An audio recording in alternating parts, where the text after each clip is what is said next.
Hello, brothers and sisters, and yes, you've heard the title correctly. How to pray over the weather.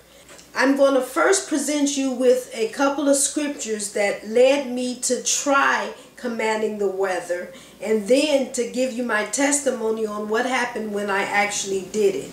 So I'm going to start off with Psalms 6:8.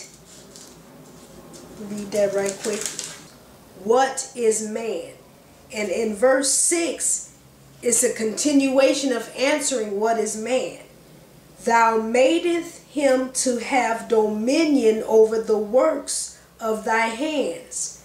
You made man, God, to have dominion over the works of your hands, and you have put all things under his feet. If we go back into Genesis, the first chapter of Genesis, verse 26 and 28, let us make man in our image and after our likeness, and let them have dominion over the fish of the sea, the fowl of the air, and over all the earth. So God gave man dominion over all the earth. Okay, so we're going to come back into when God sent Jesus to the earth.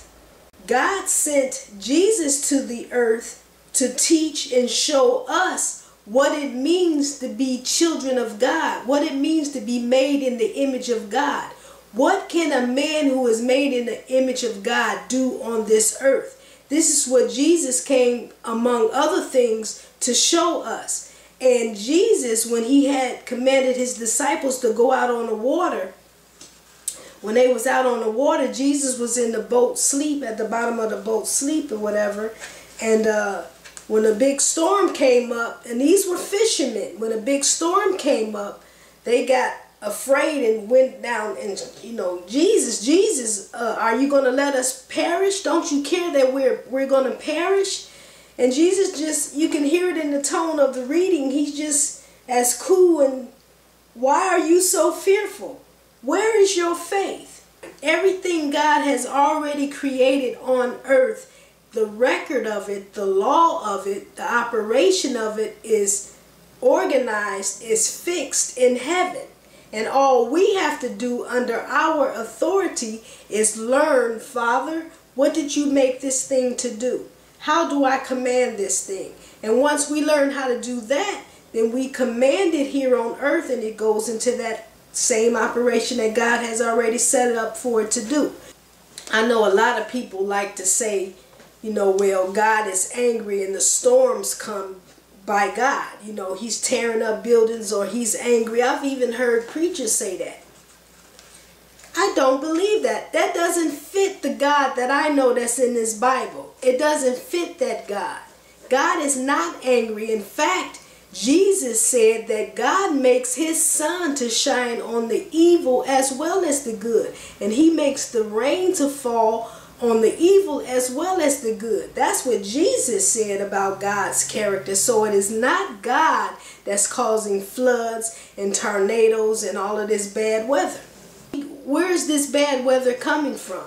Well, think about the mental realm. Think about all the hatred and the unforgiveness and all of this stuff that's happening on the earth. And so because he gave us dominion over the works of his hands, his children are supposed to be the ones that are commanding things to get back in order, such as the weather. So when the weatherman gets on television and says, oh, there's going to be a flood warning watch for such and such an area, we need to start commanding the works of God's hands and tell that weather or that rain that's going to fall, you're not going to flood out anybody's houses, not just mine. You're not going to flood out anyone's houses. Now, to give you a personal story about this, to show you how this works. One day I was out on the expressway. I'm living in Chicago, Illinois, and I was out on the expressway and I was on my way to church. And it was raining very, very hard. It was one of those rains where the wind was blowing hard and it looked foggy outside. It got so bad that I couldn't see the dividing lane. I better pull over, and I was trying to make, ways to get over to the side. But I couldn't pull over quick enough, and so what came to my mind was these scriptures. And so I said, rain, I said, in the name of Jesus, I said, first of all, rain, God made you to bless the earth. And he already has the amount that should be falling right now. He's already said that. So I command you, rain, in the name of Jesus, to fall the way God has already ordered that you fall right now. And at that time, I had my 16-year-old son with me in the car, and he was mad at me about something. I don't remember what it was, but he had his back turned toward me, and he was looking out the window. He heard the prayer, and so he has his back turned toward me like this. And so when I made that command, and the rain started gently falling, it obeyed. It obeyed that command according to the law of God. It started falling gently, and he heard this because it's hitting the windshield, and he turns around and he looks up. He does this. He still don't want to face me because he still would call himself mad at me. But he looks up at the rain through the windshield, and he goes under his breath, I don't believe this. I said, believe it, baby. Do you see that we can command that weather? Now look, this is what I am saying. From experience, we can see that God is not ordering the rain on the earth. He's not commanding the storm on the earth.